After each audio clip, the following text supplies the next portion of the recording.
Well, it's a brand new year, and you know what that means. It's time for me to plan out all of the credit cards I'll be getting in 2023, and I hope you do the same. To me, it's really essential to actually have a plan going into your credit card journey, because without one, you might not consider all the different rules that lenders have, get locked out from certain lenders, or just not get the credit cards you want because you didn't do the due diligence beforehand to see if you could actually get the credit cards you want. But in this video, I'm going to show you all the 5 credit cards that I'm planning on applying for in 2023 as of right now. And obviously, a plan is all well and good to have, but this could all change by the end of the year depending on what new cards come out, like maybe from Citi, for example. But as y'all know about me, I love to make credit card roadmaps, so this is going to be my credit card roadmap for 2023 as of January of 2023. So what I did for this video is I made another spreadsheet that really helped break down each one of these cards in detail, how it fits into my setup, my overall credit card strategy, including the welcome bonuses and the different rules like the 524 rule or the Amex 5 card rule. So I would highly recommend that you do something similar to this for your setup as well. And maybe someday I'll release my spreadsheets that I keep making for all these videos if that's something y'all are interested in. So where I started with this spreadsheet is looking at my 524 status. At this point, I'm sure all of y'all know what the 524 rule is with Chase, but what it basically states is that if you've gotten 5 or more personal cards in the past 24 months with any lender, Chase is automatically going to deny you for your next credit card application with them. So with that being said, I like to make sure that if I do want any more Chase cards, I need to know what 524 status I am at right now, as well as where I will be if I start applying for more cards in 2023. I don't want to look up at the end of 2023 and be like, oh, well, shoot, I'm at 1024. What am I going to do about that? So I like to take care of that on the front end, and that's why we're going to talk about this section first. As you can see here in the left column, you'll be able to see all the different cards that I have opened so far. And then right next to that, I have the date that I opened each of these cards so we can actually calculate what my 524 status is right now. And then after that, I made some very simple calculations to basically tell me when each of these cards will drop off of my 524 status. And at the end of the day, those calculations will tell me what my 524 status is right now, as you can see here on the right. So getting into the weeds a little bit in this section, you'll see that I currently have 4 cards that are aging towards that 24-month limit. And lucky for me, I did just drop under 524 on December 20th, 2022, because my OG Chase Freedom, which is formerly my Chase Freedom student, aged to the point where it was over 2 years old, which means it drops off my 524 status. So obviously before this card had aged to this point, I was at 524, but this just got updated as of a few weeks ago. So what I then determined is when my next card on my list would age past that 2-year mark, and that'll obviously be my Chase Freedom Unlimited, which I opened in August of 2021, meaning that my next card drop date is going to be August 30th of 2023, 2 years later. So as of right now, the minimum amount of time I have to wait for another card to drop off my 524 status is going to be 231 days or 8 months. After that, obviously all these other numbers are going to go up because I applied for the rest of my cards in 2022, and those numbers are showed here in a grayed out version, so whenever the time does come for me to update that next card drop date, I can easily do that from there. But you will notice that I have 2 cards that are showing up as NA in this section, and here's your fun fact of the day: if you do apply for business credit cards, they do not affect your 524 count, which is really nice. So that's why my last 2 credit cards that I've applied for were the Amex Blue Business Plus and the Chase Inc. Cash cards, both of those being business cards, which mean they don't add to my 524 count at all. So I'll never have to wait for those to age off of my 524 status because they'll never show up there in the first place. So obviously this little table section is pretty helpful here because it does tell me my 524 status right now, but obviously that's not necessarily enough because we want to know what it will be if I start applying for cards as well. So to figure that out, we got to lay out all the different cards that I actually want to apply for, whether or not they're going to affect my 524 status, and then show that in these columns on the right. So I did black out each of these card names so it'd be a little bit harder for y'all to guess what they are, but obviously with the bonuses and the spin required and the points that I'm actually earning from them, all that's going to tell you what cards I'm applying for, but why not have a little bit of fun with it? So as for the first card that I'm planning on applying for in 2023, that will be the Chase Inc. Cash card. I know that's a little bit anticlimactic because I did already apply for that card, and yes, technically I did apply for this on December 31st of 2022, but whenever I started scripting out this video and getting everything together to make it happen, at the time I was planning on applying for the Chase Inc. Cash in January because I thought that was whenever I would drop under 524. Obviously I didn't have this spreadsheet at that point, and that's why I made it this way, so I knew exactly when I would be dropping with my other cards. But if you check out my Watch Me Apply video, you'll know that I was a little bit hesitant on waiting until the new year to apply for this card because I know that the welcome bonuses right now are the best these cards have ever come with, the 2 no annual fee business cards with Chase, that is. And it seemed like a pretty good day for them to end that welcome bonus at the new year, so I decided I was going to take the risk and apply for it a day early. And obviously if you watch that video, you'll find out that it worked out well. But following down this line, you'll see that I got a 90,000 Chase Ultimate Reward Point welcome offer after spending $6,000 in the first 90 days of having the card. And what was my 524 status after getting approved for that card? Well, it was 424 because at the time of applying, I was at 424, and then I applied for a business credit card, which doesn't count towards my 524 status, leaving me at 424. I also added in this column to see how many cards I applied for in the past last 12 months before applying for this one, just because I thought it'd be kind of nice to know for my personal sake at least, even though I don't have all 5 or however many hard inquiries on my credit reports. Matter of fact, I only have 2 on TransUnion and Experian and then 0 on Equifax. But as for the general velocity in which I'm getting cards, I feel like this column is pretty helpful to know. But yeah, so there is the first card that I am planning on applying for in 2023, or already did apply for. But now let's get into the second card, which is a little bit more interesting. And if you couldn't guess it by now, that credit card is going to be the Capital One Venture X. Now, I don't know if that's a little bit shocking to y'all. I feel like I kind of hype up this card a little bit, at least in my comment sections and on my community posts and stuff. But for the most part, I feel like a lot of people, whenever they're looking at a luxury travel card, are going to look at the Amex Platinum card first, or maybe the Chase Sapphire Reserve. Maybe not so much these days though. But for me, as somebody who is going to be a beginner in the luxury travel credit card game, the Capital One Venture X is just the best credit card that fits the bill. I mainly plan on using it because it does give me 2x back on all of my purchases, at least 2x. I mean, if I start booking travel with Capital One, I can get even more value than that. But for a luxury travel credit card to have a flat 2%, that is pretty substantial to me. And I don't have any credit cards that give me any kind of travel benefits like airport lounge access, a global entry or TSA pre-check credit, or anything like that. And this card's going to give me all those things and more, while it's also very easy to use and get positive value from, so I'm all for it. Also, I'm planning on applying for this card in April of 2023 because that's going to be 3 months after I got the Chase Ink Cash card. And for me, it's going to take me that full 3 months to spend the $6,000 minimum requirement for the welcome bonus on the Chase Ink Cash. And it also falls perfectly in line with the fact that I am supposed to be going on a trip to Europe in May. So I like to put any purchases that I have for that trip on this card to hit the sign up bonus if needed. But the welcome bonus that I'll get on this card, at least right now, is 75,000 miles after spending $4,000 in the first 90 days of having it. And after I do get approved for the Capital One Venture X, which I hope I do because I won't have a lot of hard inquiries or anything like that on my credit report just yet, my 524 status will bump back up to 524, which means I'd be locked out from getting any kind of Chase cards, except for the exception of maybe one that we're going to talk about later. Also, in the past 12 months before getting this card, I would have had a velocity of about 5 cards in the last 12 months, which to me I'm pretty happy with because I'm not going to have that many inquiries on my report. So hopefully that explains a little bit why I want the Venture X in April. But the next credit card I'll be applying for, which may go against what you think it will be, is going to be the Amazon Prime Visa card. And yes, I know you might be thinking, why are you applying for this card after the Venture X if you're going to bump above 524 in April? And you're also not going to be dropping under 524 until August, which I would say to you,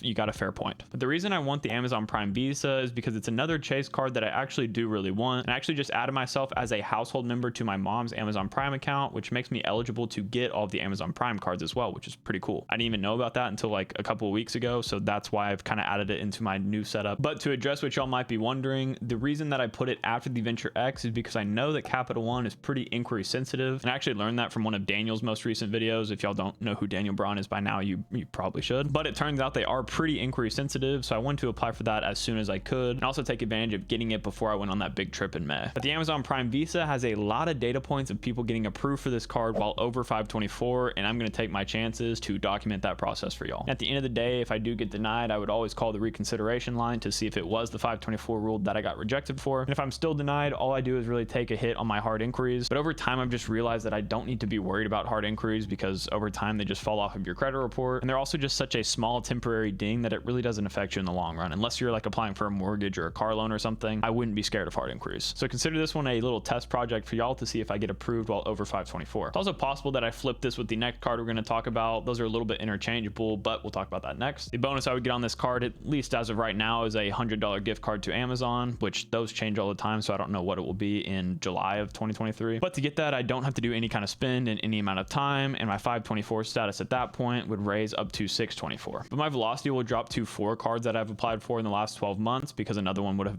aged past that year mark, so that's a positive, I guess. The next card after that I want to apply for is going to be, maybe to no surprise to anybody with how much hype this card's been getting lately, the Built MasterCard. So my plan as of right now is to apply for this card in August of 2023 because that is when I'm going to have to be moving rentals. So theoretically, if I apply for it in August or maybe July, if I do switch the Amazon Prime with this one, I'll be able to take advantage of that 1% back that you get on that card for all of your rent purchases, which is really awesome. It would probably work out with my landlord that I currently have, but I just don't want to go through the hassle of it, especially whenever I'm trying to save my 524 status, at least until this next card I apply for. Also, in light of all the controversy that's going on with this card right now, I did want to jump back on it and at least tell y'all my thoughts on it. First of all, I'm sorry if you've had any fraudulent charges on your card. I don't wish that on anybody, obviously, but just so y'all know, this is not going to stop me from getting the Built MasterCard. I still believe in the product as a whole, and I believe it's going to kind of change the way that credit cards work going forward. Obviously, I hope by the time that I apply for it, there are no more fraud charges going on, but at the end of the day, say, fraud does happen, especially in the credit card game. And since it is a credit card, we will get reimbursed for all those charges made on our card, although it will be a bit of a headache for those that are going through it right now. Like I said, it's not going to stop me from getting this card in the future, and I just wanted y'all to know about that. But as of right now, this card comes with no welcome bonus. I mean, obviously I wish it did, and maybe it will by the time I apply for it. Let's just keep our fingers crossed. But my 524 status after applying for that card is going to be at 724, which is pretty high. That'll be the highest at least I've ever had it, and I know a lot of y'all might be a lot higher than that, but for me, it's like I don't want to break up with Chase just yet, so it's a high number for me to see. The velocity of applications once again will be at 5 cards in the last 12 months, which is still manageable. And then after that, the last credit card I'm going to apply for is going to be the Amazon Prime business credit card with Amex. Now that one I'm just planning on applying for near the end of the year. Right now I have it set as October, but that could obviously fluctuate, especially depending on if any new cards come out that I do want. But like I said, I do now have the ability to get approved for these cards since I am a household member with my mom's Amazon Prime account, meaning that I too have my own Amazon Prime now. But I might as well take advantage of the gift card that comes on it, and since I do have a business at this point, it will kind of help me separate my business and personal expenses with Amazon. Once again, this doesn't require any amount of spend, and the bonus is going to vary a lot depending on the month that you apply for it in. Right now it's at $125, but I don't know what it will be then. And my 524 status at that point will have dropped back down to 624, and this card will not add to my 524 status because it's a business credit card once again. And my velocity of credit card applications at that point will be 6 cards in the past 12 months, but since this is an Amex business credit card, I'm really not worried about getting approved for this one. I'm hoping it's a walk in the park, but you know, maybe in a year from now you'll see a video of me being sad about getting denied for this one. I don't know. But at the end of the year, I'll be sitting at 624 with my Chase 524 status, which I would say is a success. And if I do want to add any more Chase cards and get back to 424, let's see what date I will get to that point. Looks like I will drop back under 524 on April 8th of 2024. So what that would mean is at the end of the year, I could still apply for any kind of Amex business credit cards that I wanted, or something that didn't count towards the 524 rule or require me to be under 524 to get them, and then just wait it out till April if I do want to get any more Chase cards at that point. I know this video might be getting a little bit long, but I want to continue to go through this so you can see exactly how much value I'll get from my credit cards, as well as why I'm getting these and how I know I'm not going to get locked out from any lender in particular, besides Chase, of course, with the 524 rule, at least temporarily. But some of y'all may have been wondering if there are any rules that you should probably be paying attention to as you apply for cards other than the 524 rule. And one other rule that's going to particularly apply to me in this scenario is Amex's rule about only being able to hold 5 of their credit cards. This does not count charge cards like the Amex Gold or Amex Platinum, but as for cards with actual credit limits, it does apply to those. And some of y'all might have known this, but the Amazon Business Prime card that Amex offers is a credit card, which means that it does count as one of those cards that goes towards that 5 card limit. So what I tried to do here is lay out all the different cards that I think I might want to get with Amex in the foreseeable future to see what my limit would be. And as of right now, I do already have the Amex Blue Business Plus, which is another credit card product that they offer. So right now I have one Amex credit card, not including my Amex Gold, of course, since that is a charge card. Then I would have the Amex Amazon Business Prime card, which would put me at 2 credit cards with them. Then after that, I could kind of see myself running the gambit with the Hilton credit cards with Amex, but I don't necessarily have a strong desire to get any other actual credit cards with Amex at this point. And even if I did, I could always cancel some of my business cards with them because it won't affect my personal credit if I cancel business credit cards. And that would be obviously a last resort if I had to, but I do have that option. So for me, I'm not worried about the Amex 5 credit card limit. I say that now, but you know, maybe in 2024 I will care and I'll make a video about it then. But now let's come down to the super fun part where I talk about all the reward totals that I'll get if I do apply for each of these cards and hit the sign up bonuses. As for the Chase Inc. Cash, I'm going to get the 90,000 Chase Ultimate Rewards points welcome bonus after spending $6,000 in the first 3 months. And at 1 cent per point in cashback form with my Chase Ultimate Rewards points, I will get $900 worth of value. But since I have the Chase Sapphire Preferred on the personal side and I can combine all of these points onto my Chase Sapphire Preferred, I'll get a 25% boost on all of my points in the travel portal, bringing my travel portal value to $1,125. And with a conservative 2 cent per point estimate when transferring all my points out to travel partners with my Chase Sapphire Preferred card once again, I'll get $1,800 worth of value from this one welcome bonus alone. Now moving to the Amazon Prime Visa, it's a little bit more boring because there's no spin required or anything like that. As of right now, like I mentioned, it has a $100 gift card, so that's what I took into account, and I only counted it in the cashback category because obviously I can't use it for travel in any way. As for the Capital One Venture X, if the welcome bonus stays the same, I'll get 75,000 Capital One miles after spending $4,000 in 3 months once again. But with Capital One miles, you'll only get half a cent per point if you try to redeem them for cashback, which is obviously not good, which would give me a cashback value of $375, and I'm not going to be doing this method,